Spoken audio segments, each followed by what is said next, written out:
देवेंद्र फडणवीस यांच्यात हिंमत असेल तर त्यांनी माझ्या शेजारी बसून उपोषण करावे, असे आवाहन मराठा आंदोलक मनोज जरांगे पाटील यांनी दिले आहे. माझ्या शेजारी उपोषणाला बसले तेव्हा त्यांना कळेल की हवा कुठून बाहेर जाते आणि कुठून श्वास घ्यावा लागतो, अशा शब्दात मनोज जरांगे पाटील यांनी उपमुख्यमंत्री देवेंद्र फडणवीस यांच्यावर टीका केली आहे. देवेंद्र फडणवीस यांच्या डोक्याला आयुष्यभर आता गुलाल लागू देणार नाही, असा निर्धार त्यांनी यावेळी व्यक्त केला. मनोज जरांगे पाटील हे सध्या राज्याचा दौरा करत असून परभणी आणि हिंगोली जिल्ह्याच्या दौऱ्यादरम्यान त्यांनी देवेंद्र फडणवीस यांच्यावर आरोप केले आहेत. देवेंद्र फडणवीस यांनी मराठा समाजाच्या आया बहिणीविषयी अपशब्द वापरल्याचा आरोप मनोज जरांगे पाटील यांनी केला आहे. त्यांना 2 वर्षाच्या चिमुकल्या मुलीच्या पायात गोळी लागलेली दिसली नाही का, असा प्रश्न त्यांनी उपस्थित केला. आमच्या आया बहिणींना आजही नीट चालता येत नाही, कारण लाठीचार्जमध्ये त्यांना जबर मार लागलाय. तेव्हा तुम्हाला आमच्या माता भगिनी दिसल्या नाही का?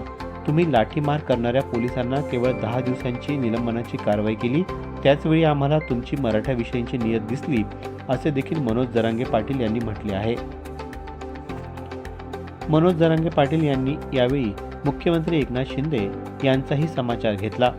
माझी आणि देवेंद्र फडणवीस यांच्यात जुंपलेली असताना एकनाथ शिंदे उगीचच मध्ये पडले असल्याचं मनोज जरांगे पाटील यांनी म्हटलं आहे.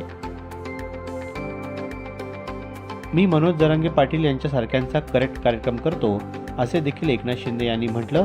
मात्र आता मराठा समाजच त्यांचा करेक्ट कार्यक्रम करेल, अशा शब्दात त्यांनी एकनाथ शिंदे यांच्यावरही टीका केली. मुख्यमंत्री एकनाथ शिंदे यांना मराठा समाजात इज्जत होती, मात्र त्यांनी समाजाला काय दिले, असा प्रश्न त्यांनी उपस्थित केलाय. उपमुख्यमंत्री देवेंद्र फडणवीस यांच्या डोक्याला आयुष्यभर गुलाल लावू देणार नाही, असा निर्धार मनोज जरांगे पाटील यांनी व्यक्त केला आहे. राज्य सरकारने मराठा आरक्षणातील हिंसाचाराची SIT चौकशी करण्याची घोषणा केली आहे. मात्र सरकारच्या या निर्णयामुळे राज्यातील वातावरण दूषित झाले असल्याचा आरोप मनोज जरांगे पाटील यांनी केला. जनतेत नाराजीची प्रचंड लाट आहे. ही चूक किती महागात पडेल हे फडणवीस यांच्या लक्षातही येणार नाही.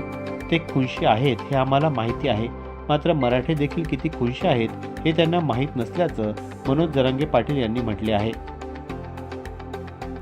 मी मरेपर्यंत माझ्या समाजबांधवांची साथ देईल. मी सगळ्या सोयऱ्यांची मागणी सोडणार नसल्याचं मनोज जरांगे पाटील यांनी म्हटलं आहे. राज्य सरकारने मराठा समाजाला दिलेले 10% आरक्षण ही समाजाची फसवणूक असल्याचा आरोप देखील त्यांनी केला.